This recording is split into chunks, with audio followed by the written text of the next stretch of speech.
जिसके अंतःकरण में पाप है उसमें ये लक्षण पाए जाते हैं। ये 10 लक्षण जिसके अंतःकरण में हो तो अंतःकरण पापी है।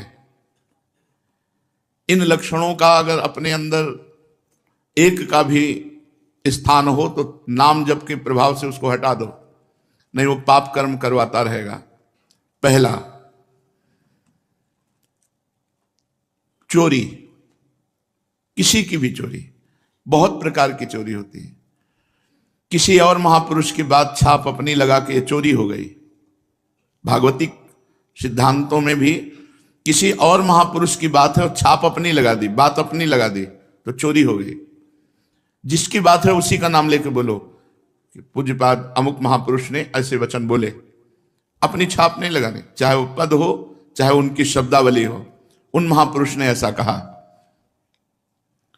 चोरी, दूसरे की वस्तु का, दूसरे के अस्तित्व का अपहरण करना चोरी कहलाता है। जिसमें चोरी करने का स्वभाव है, चाहे वो जो भी चोरी हो, बहुत प्रकार से चोरी होती है। वो अंतःकरण में पाप है इसलिए बर्दाश्त होता है, नहीं तो पवित्र अंतःकरण में चोरी बर्दाश्त नहीं होती। किसी को चोरी नहीं कर सकता। छल कपट के द्वारा, बेईमानी के द्वारा और भी अन्य वृत्तियों के द्वारा जो दूसरे से धन लिया जाता है, वस्तु ली जाती है, उसके स्वत्व का अपहरण किया जाता है, उसके अधिकार को छीना जाता है, ये सब चोरी के अंतर्गत आता है। जिसमें चोरी है वो पापी अंतःकरण है। दूसरा, हिंसा। किसी भी जीव की हत्या करना। हिंसा भी बहुत प्रकार की होती है। वाणी से किसी के हृदय को दुख पहुंचाना भी हिंसा है। शरीर से किसी के शरीर को पीड़ा देना भी हिंसा है। आप खिलवाड़ में किसी जीव के साथ आप उसको बंद करके मनोरंजन कर रहे हैं और उसको प्राणों का भय लग रहा है, ये हिंसा के अंतर्गत ही आएगा। बंदर है, पक्षी है, कुत्ता है, ऐसे पशुओं को आप मनोरंजन में ही प्रताड़ित कर रहे हैं तो हिंसा के अंतर्गत आएगा। आप मांस खाते हैं लेकिन आप किसी जीव की हिंसा नहीं करते, पर हिंसा करने का पाप आपको लगेगा क्योंकि आप उस मांस को खाते हैं। ये जो लोग कहते हैं कि मछली में तो कोई ऐसा, भगवान ने मत्स्य अवतार धारण किया है। मत्स्य अवतार, मछली का अवतार भगवान ने धारण किया है। और जिनको ये लगता है कि अगर हम खाएंगे नहीं तो ये बढ़ जाएंगे, तो फिर नरक भी आपके लिए भगवान ने तैयार किया है, क्योंकि आप विनाश लीला के पार्षद बनेंगे तो विनाश आपका होगा, आपकी दुर्गति होगी। ये जिम्मेवारी भगवान की है, सृष्टि का सृजन करना, पालन करना और संहार करना।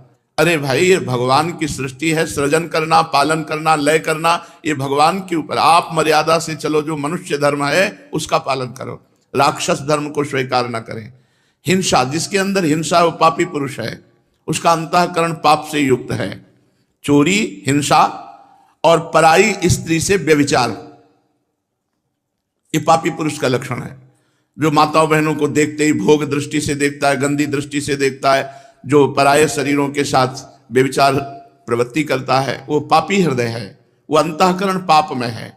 व्यभिचार बहुत जोर से फैल रहा है क्योंकि इसी से बुद्धि भ्रष्ट होगी और भजन, साधन, धर्म, अध्यात्म, इनसे दूरी बना देगा ये। जहां काम तहां राम नहीं, जहां राम नहीं काम।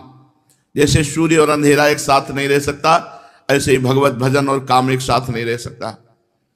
इसलिए जो व्यभिचार परायण है, पाणी ग्रहण संस्कार करके अपनी पत्नी के साथ संतानोत्पत्ति के लिए क्रिया करना धर्म में काम भगवत स्वरूप है, उसमें पाप नहीं है। लेकिन पराई स्त्री के साथ व्यभिचार प्रवृत्ति, ये महान पाप है। चौथा, असत्य भाषण, झूठ बोलना, ये पापी का लक्षण है। जो बात बात पर झूठ बोलते, तनिक भी तुम्हें भय नहीं लगता झूठ बोलने में? तुम्हारे सुकृत नष्ट हो रहे हैं, तुम्हारी आयु नष्ट हो रही है। नहीं असत्य संपातक पुंजा, क्यों झूठ बोलते हो? उचित वाणी का प्रयोग उचित करो, सत्य बोलो। हृदय में पहले विचार करो कि जो मैं बोलने जा रहा हूं ये दूसरे का अहित तो नहीं करेगा, दूसरे के दिल को तो नहीं दुखाएगा, दूसरे का अमंगल तो नहीं होगा। फिर मधुर वचन, हितकर वचन और थोड़े शब्दों में, ऐसे भगवत मार्ग का पथिक ऐसे संभाषण करता है। झूठ का त्याग करना चाहिए। बहुत फैला है झूठ। गोस्वामी जी ने तो लिख दिया, झूठ ही लेना, झूठ ही देना, झूठ भोजन झूठ चबेना। जिसकी देखो बस झूठ पे ही चल रहा है, आओ कुछ खा लो, नहीं खा के आ रहे हैं, बिल्कुल नहीं खाए।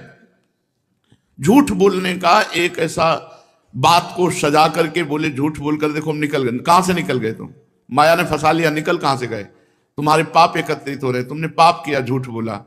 पर आज कलिकाल का इतना प्रचंड तांडव है कि कोई ये समझ ही नहीं रहा कि व्यभिचार पाप है, झूठ बोलना पाप है, हिंसा करना, मांस खाना ये पाप है, चोरी करना पाप है, ये समझ ही नहीं रहा। खुले मार्ग में एक महिला जा रही थी, ऐसे जंजीर तोड़ करके गिरा और लोग देख रहे हैं। मतलब लोग ऐसे देख रहे, कोई वीडियो बना रहा है, कोई देख रहा है, ऐसा लगता है इन लोगों की आंखों का पानी मर गया है, इनमें मनुष्यत्व ही नहीं रह गया है। अरे मनुष्यत्व हो तो अपने प्राणों की बाजी लगाकर रक्षा करनी चाहिए। परहित लाग तजय जो देही, संतत संत प्रशंसा तेही। ये ऐसी कायरता, ऐसा पौरुषत्वहीनता आ रही है कि एक आदमी को 4 आदमी मिलकर के परेशान कर रहे हैं, कोई बोलने वाला नहीं, कोई बोलने वाला, और मनोरंजन और वीडियो बना लेंगे, उसको बचाने की चेष्टा नहीं की जाएगी। एक आदमी का एक्सीडेंट हुआ पड़ा है, आदमी कार से निकलता है, खिड़की खोली, वीडियो बनाया, चल दिया। ऐसी पशुता आती जा रही है, स्वार्थ वृत्ति आती जा रही है। क्यों? क्योंकि पाप हृदय में विराजमान है। 5वां, चुगली करना। किसी की भी बात अगर आपको करनी तो उसके सामने कीजिए, उसके पीठ पीछे यदि बात की तो चुगली हो जाएगी और ये पाप है। किसी की भी बात करनी तो उसके सामने कीजिए और उसको संबोधन कीजिए, आपने ऐसा किया, आप इसको सुधारिए, तो वो तो हितकर बात हो जाएगी। लेकिन उसके पीछे चले जाने के बाद जब उसकी बात होती है, उसे चुगली कहते हैं और वो पाप होती है। प्रायः ये भी हम पाप नहीं समझते हैं, जहां वो गया देखा गए, बस उसके पीछे उसकी बात निंदा करने लगे, उसकी बात करने लगे, वो चुगली होती है। यही सब भजन को न करने देते हैं, न बढ़ाने देते हैं, न पचाने देते हैं। यही पाप प्रवृत्तियां जिनको हम सावधानी से त्याग नहीं पाते, ये हमारे भजन को छीण करती रहती है। 6वां, पराये अधिकार को अपने में लेने की चेष्टा। किसी की जमीन, किसी की वस्तु, किसी की, बहुत चालबाजियां। क्या करोगे? मर जाओगे यार, ये सब बांध के ले जाओगे, खोपड़ी में बांध के, खोपड़ी भी यही फोड़ दी जाएगी तुम्हारी। एक कपाल क्रिया होती है, वो उसमें श्मशान में होती है, जलती हुई लुखाठी से सर को फोड़ा जाता है। तुम जिंदगी भर खोपड़ी लगाते रहे संसार में, तुम्हारी खोपड़ी फोड़ी जाएगी, अंतिम में खोपड़ी भी फोड़ दी जाती है। जैसे मंदिर में खेती लगी है, जमीन लगी है, उसका अन्न धन आप स्वयं अपने प्रयोग में करें, बुजुर्गों ने लगा दिया, इसके बाद आपने अधिकार में अपने ले लिया, ये सब पाप का लक्षण है। कभी किसी की इंच भर जमीन, 1 रुपया, 1 दाना भी लेने की कोशिश मत करो, तो आनंदित रहोगे। लेकिन बस किसी तरह माया का ऐसा क्षेत्र बढ़ा है, बस किसी तरह बस अहंकार की पुष्टता होती रहे। 7वां, पराया अनिष्ट चिंतन, अनिष्ट करना। कुछ लोगों का स्वभाव होता है, जो मैं चीज पसंद करूंगा उसे चाहे मैं मर जाऊं लेकिन दूसरे को देने नहीं दूं। ऐसे कई स्वभाव हमने देखे व्यक्ति में। मेरी एक आंख फूटे लेकिन पड़ोसी की दोनों फूट जाए, चलेगा। मेरी एक फूट जाए, पड़ोसी की दोनों फूट जाए तो चलेगा। मतलब बहुत तरह से हम दूसरे का अनिष्ट सोचते रहते हैं।